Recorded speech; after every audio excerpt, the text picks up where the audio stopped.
It is now in the hands of the jury. Deliberations began this afternoon in the double murder trial of Alex Murdaugh, the disgraced attorney accused of gunning down his wife and younger son.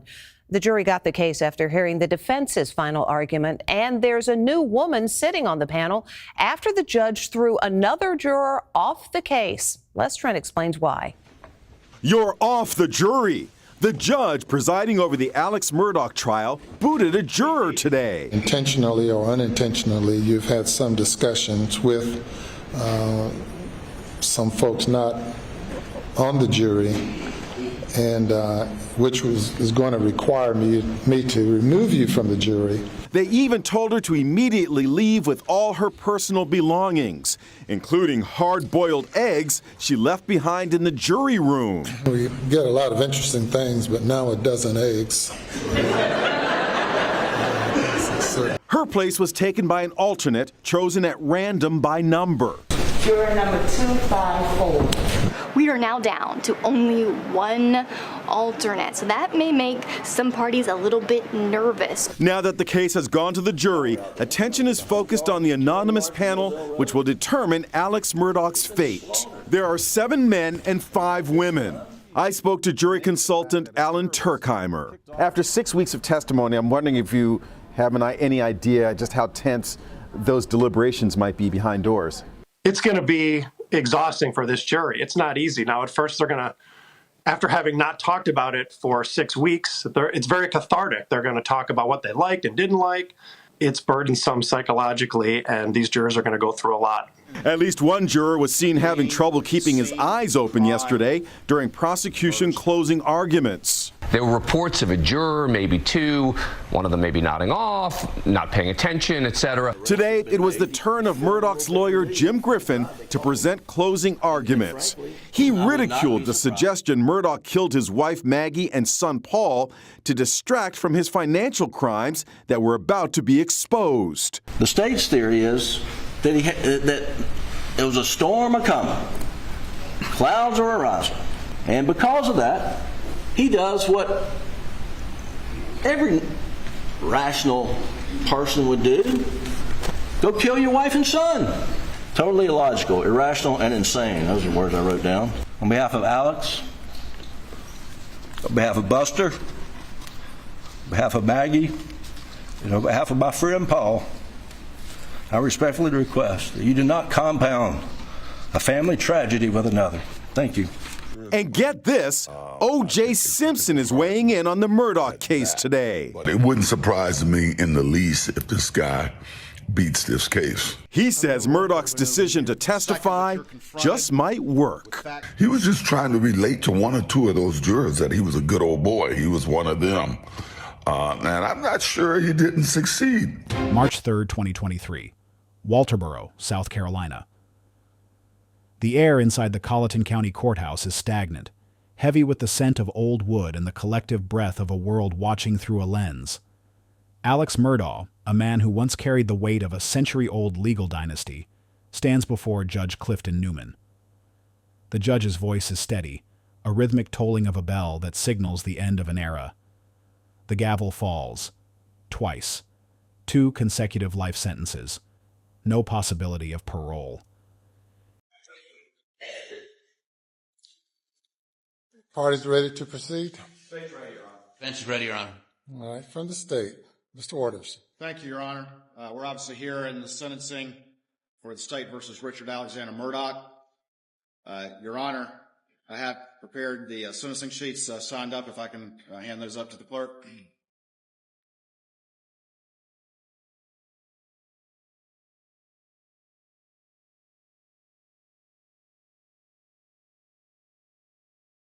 Your Honor, very quickly, the defendant has no prior record, and the state has no victim impact people who want to speak at this time. But I will address the court briefly. And I don't need, Your Honor, to repeat the evidence that Your Honor just heard for the past 6 weeks, but it is overwhelming, and it shows this man to be a cunning manipulator, a man who placed himself above all others, including his family. a man who violated the trust of so many, including his friends, his family, his partners, his profession, but most of all, Maggie and Paul. This is a very complicated situation, and I want to offer my condolences to the family that has suffered here. We have tried very hard to be respectful and sensitive regardless of what position any person took, because this family has suffered and they've had to suffer in the public eye. And I want to offer my condolences to this family. I want to offer it for Maggie and Paul and Mr. Randolph too, who I had the pleasure of working with on one occasion. But the reality remains is that despite all this attention, this case is about Maggie Murdaugh and Paul Murdaugh, and I'm so thankful that the jurors gave them a voice. You heard about Paul. Obviously, there was the boat case, but you also heard him described as a fun-loving young man, a person who loved life, a person who would do anything for his friends, for anyone. And he's cut down as he was just starting to live his life. You heard about Maggie. You heard how sweet she was. You heard that she was a girl's girl who adapted to the outdoorsman life of her sons, how much she loved her sister and her brother-in-law and their children. And she was cut down in the prime of her life. Both of them, like everyone else, was unaware of who he really was. No one who thought they knew this man, no one who thought they were close to this man knew who he really was. And, Your Honor, that's chilling. And I've looked in his eyes, and he liked to stare me down as he would walk by me during this trial. And I could see the real Alex Murdaugh when he looked at me. The depravity, the callousness, the selfishness of these crimes are stunning. The lack of remorse and the effortless way in which he lies, including here sitting right over there in this witness stand. Your Honor, a man like that, a man like this man, should never be allowed to be among free law-abiding citizens again. Now, I would submit to you that the only just sentence here to give justice for Maggie and Paul is the maximum, and that would be 2 consecutive life sentences. Thank you, Your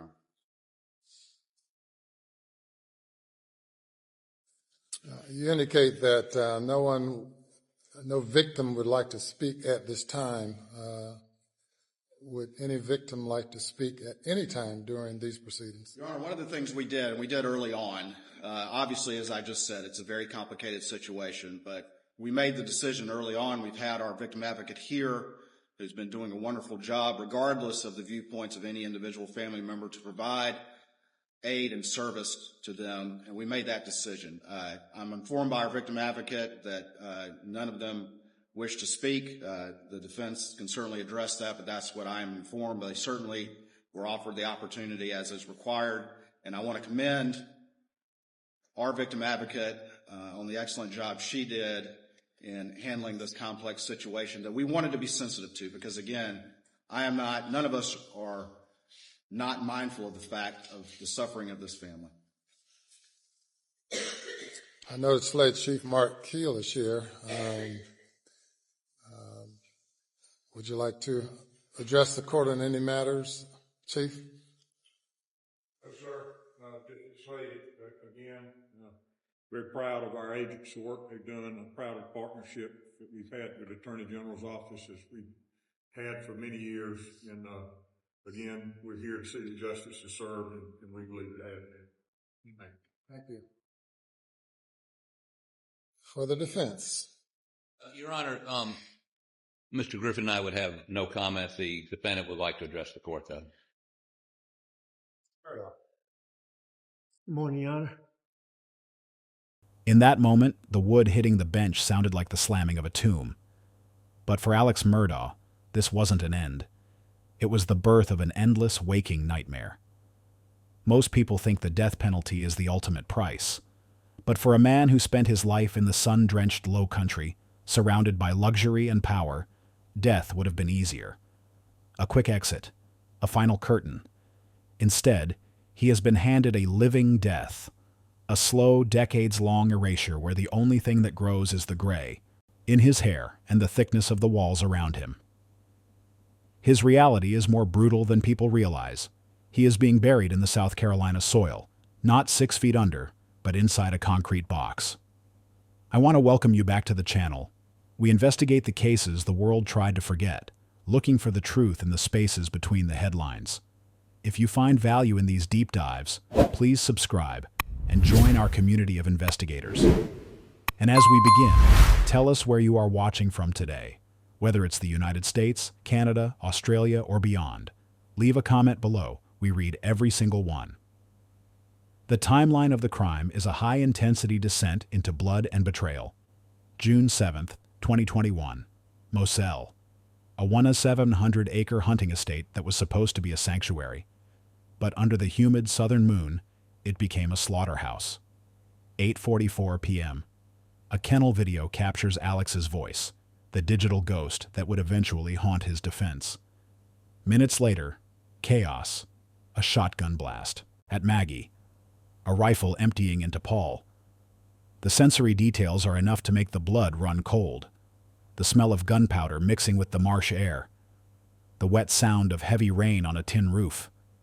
The chills that hit the first responders as they looked into the eyes of a man who claimed to have found his family in pieces, while his own hands remained suspiciously clean. Tonight, Alex Murdaugh's alibi potentially destroyed by his son's own video. Get that. Prosecutors revealing a 58-second cell phone video recorded by Paul Murdaugh directly contradicting Alex Murdaugh's story, placing him at the murder scene minutes before his wife and son were shot to death. In the video, you can see Paul going into a pen on the family's property to check on a friend's dog. In the background, you hear other voices. Hey, he got a bird in his mouth. Bubba. Hey, Bubba. It's a guinea. This is a chicken. Come here, Bubba. Come here, Cash. Come here, Bubba. Cash. Quit. Murdaugh claimed he didn't go to the family's kennels that night until he found his wife and son's bodies. I was up at the house. I laid down, took a nap on the couch, probably, 25, 30 minutes. In emotional testimony, close family friend Rogan Gibson recalling how he talked to Paul Murdaugh that night about his injured dog. Paul telling him he'd take a video. Did you hear any other voices when you were on the phone with Paul about 8:40? I did. And what voices did you hear? I heard Miss Maggie. And who else did you hear? And I thought it was Mr. Alex that I heard. Cell phone records show Paul took that video right after that call. Minutes later, he and his mother were dead. Did you ever get that video? I did not. Police later showed Gibson that video from inside the kennel. And what voices did you hear? Paul's, Miss Maggie, Mr. Alex. And how sure are you now? Positive. 100%? That's correct. Prosecutors playing that video for him again in court. Can you point out Alex Murdaugh, the person whose voice you recognize in this video in this courtroom, please? Sitting right there in a gray jacket. But the defense pushing back, painting a portrait of a happy family. And they were loving to each other and to Paul and Buster and their friends, correct? That's correct. And can you think of any circumstance that you can envision, knowing them as you do, where Alex would brutally murder Paul and Maggie? Not that I can think of. And a cell phone expert testified that Alex Murdaugh's call logs leading up to the murders are missing. He said it appeared Murdaugh deleted that data. But why? The why is a clinical study in desperation, a crumbling financial empire, a $1 million addiction, a legacy built on a foundation of stolen money and broken trust. The missed red flags were everywhere. The missing client funds, the 2019 boat crash, the hundreds of people who saw the Murdaugh name and looked the other way because they feared the power behind it. Analyze his psychology, and you find a man fundamentally incapable of facing a reality where he isn't the smartest person in the room. He didn't just kill his family, he tried to execute his own failure. Think about the Milestone Erasure. Alex Murdaugh is currently in his late 50s. In the world he once occupied, these would be the years of retirement, of grandchildren, of legacy building on the porch of a beach house. Instead, the list of lost human experiences is absolute. He will never again feel the salt air of Edisto Beach. He will never again wear a tailored suit or sit at the head of a mahogany table. He will never see his surviving son, Buster, have a wedding or a career. Those milestones are gone, replaced by the sterile ticking of a prison clock. In 20 years, he will be nearly 80. His physical decay will happen in a 6x9 space. The tall, broad-shouldered man who dominated courtrooms will become a stooped, translucent figure, his skin graying under the hum of flickering fluorescent lights. While the world moves forward, while the low-country tides continue to rise and fall, Alex will remain frozen.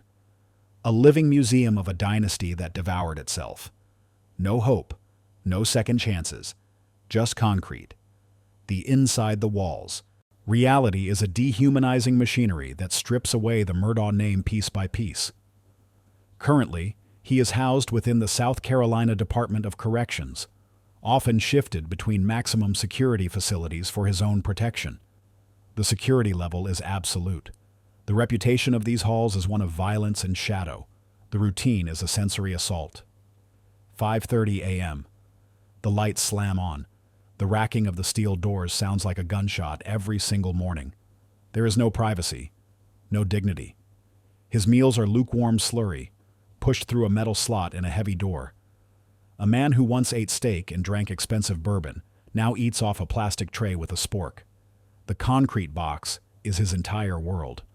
The walls are close enough to touch without fully standing up. And then there is the prison hierarchy. In the yard, Alex is not a respected lawyer. He is a snitch in some eyes and a target in others.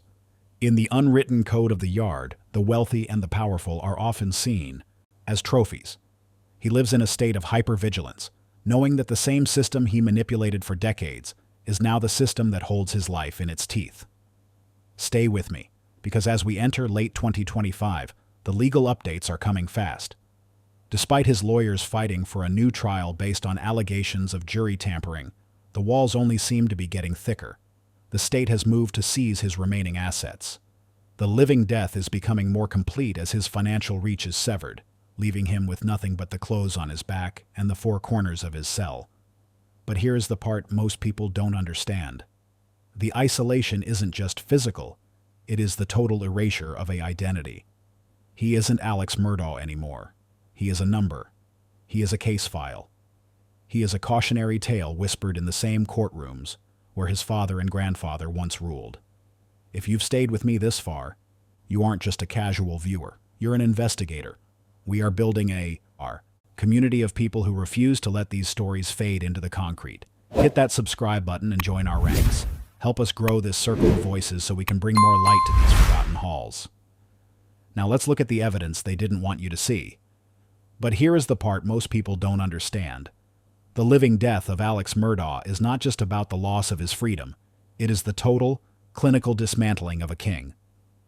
Inside the South Carolina Department of Corrections, the man who once whispered into the ears of governors and controlled the scales of justice is now being treated as a high-value asset in a containment unit. As of January 2026, he is housed in a statewide protective custody unit. For his own safety, the state keeps his exact location undisclosed, but the walls are the same everywhere. The air is stagnant. The silence is artificial. His concrete box has shrunk from a 1,700-acre estate to an 8x10 cell. Think about that transition. From the sprawling Moselle property, where he could hunt, ride, and hide, to a space where he can reach out and touch every wall without taking a step. This isn't just a prison. It's a sensory deprivation tank for the soul. The inside the walls reality is a grinding, dehumanizing routine. 5:30 a.m. The lights slam on with a hum that vibrates in your teeth. There is no privacy, no mahogany desk, just a thin mattress on a metal frame and a stainless steel toilet that offers no dignity. His meals are pushed through a metal slot, a small opening that represents his only connection to a world that has already begun to forget him. But stay with me, because even in hell, there is a hierarchy. In the yard, Murdaugh is a unicorn. He is the disgraced lawyer, the man who stole from the poor to fund a lifestyle of ghosts. Despite reports of him living it up with tablets and chess games, the reality of protective custody is isolation. He is surrounded by other targets, former law, enforcement, high-profile snitches, and those the state cannot afford to let die. He is a man who knows too much about the law in a place where the law has no reach. But here is the clinical fallout. The milestone erasure for Murdaugh is accelerating. In late 2025, his physical decay became visible to those visiting the prison. The once towering ginger-haired titan of the Low Country is graying, his posture stooped from years of looking at the floor. In 10 years, he will be nearly 70. He will never see his son, Buster, start a family of his own. He will never again walk through a courtroom as a master of ceremonies. Every birthday he marks is a birthday Maggie and Paul never got to see. This is the lost life sequence. The tailored suits replaced by ill-fitting jumpsuits, the hunting dogs replaced by the barking of guards, the power of a name replaced by the anonymity of a number. Richard Alexander Murdaugh, inmate 003903994. That is all he is now. Stay with me, because the legal landscape in early 2026 is shifting. The South Carolina Supreme Court has officially set a date, February 11th, 2026, to hear his appeal. His lawyers are leaning hard on the Becky Hill scandal, claiming the clerk of court tampered with the jury to secure a book deal. They are fighting for a new trial, but for now, the living death remains his only truth. It's Alex Murdaugh as you've never seen him before, in a prison jumpsuit and flip-flops and shackled. And he went down swinging, still insisting he's innocent of the crime that shocked America. I'm innocent. I would never hurt my wife Maggie, and I would never hurt my son Pawpaw. Murdaugh's son Buster and brother John Marvin were in court as Judge Clifton Newman blasted the disgraced attorney. You've engaged in such duplicitous conduct here in the courtroom, here on the witness stand, and I know you have to see Paul and Maggie during the night times when you're attempting to go to sleep. I'm sure they come and visit you. All day and every night. And then Judge Newman said, and I bet you remember the last time they looked you in the eyes. I got chills down my spine. The judge gave Murdaugh a chance to say more. Judge, I tell you again, I respect this court, but I'm innocent. The judge wasn't having it. It might not have been you. It might have been the monster you become when you take 15, 20, 30, 40, 50, 60 opioid pills. Then the sentence. I sentence you for a term of the rest of your natural life. And we do. He spends his days as a ward keeper's assistant, earning work credits for a sentence that can never be shortened. He plays chess against the ghosts of his own making. But as we look at the wreckage of the Murdaugh dynasty in 2026, we have to face the ultimate philosophical dilemma. This is the part most people don't understand. The living death isn't just about what Alex Murdaugh lost. It's about the vacuum he left behind. The Moselle estate has been sold, the family name has been scrubbed from law firm walls, and the money he stole is being clawed back by the very people he betrayed. He is a man watching his own legacy be dismantled from a 6x9 cell. Let that sink in. In the medical wing of the prison, they monitor his vitals, ensuring his heart keeps beating so that the state can continue to extract its pound of flesh. It is a clinical preservation of a man so he can continue to endure his punishment. This brings us to the no sympathy disclaimer. To look at the living death of Alex Murdaugh is not to offer him a platform for pity. We must state clearly, the victim's pain is the priority. Maggie and Paul do not get to see the sun rise in 2026. The housekeepers, the grieving families of the boat crash, and the clients who were robbed of their settlements, they are the ones living with the true lost life sequence. We are not defending the criminal. We are analyzing the weight of the system as it grinds his identity into dust. We prioritize the blood on the kennel floor over the tears in a protective custody cell. The criminal is not the protagonist of this story. The consequences are. The final question remains: justice versus revenge. As of early 2026, Alex Murdaugh remains one of the most hated men in the American South. Is life without parole a more civilized punishment because it avoids the finality of the needle? Or is it a form of slow-motion psychological torture that we use to satisfy our need for vengeance? Is it more humane to keep him breathing for the next 30 years in a sensory vacuum? Or is that a living death that is actually more cruel than execution? Is the state of South Carolina delivering justice? Or is it simply keeping a monster in a cage so the world can watch him decay? Stay with me, because the answer defines who we are as a society. For Murdaugh, the inside-the-walls reality will never change. Whether the February 2026 appeal succeeds or fails, he has already lost the world he fought so bloodily to keep. He is a ghost in a yellow uniform, a man who knows the exact value of $1 million but cannot buy a single hour of freedom. The metal slot is his only window to the future, and it only opens for a plastic tray. I want to hear from you. In the comments below, let's have a real debate. Is the living death of Alex Murdaugh enough to balance the scales for what happened at Moselle? Or is life without parole a punishment that fails to reach the true depth of the crime? Tell us where you stand on the line between justice and revenge. We read every single comment. The case of Alex Murdaugh is just one file in a very dark cabinet. In our next video, I'm opening the vault on a story even more chilling than this one. A 2026 update on a cold case that was solved by a single digital footprint left in the deep web. If you aren't subscribed, you're going to miss the update that changes the way you look at the justice system forever. Don't get left outside the walls. Join us, hit subscribe, and I'll see you in the next one.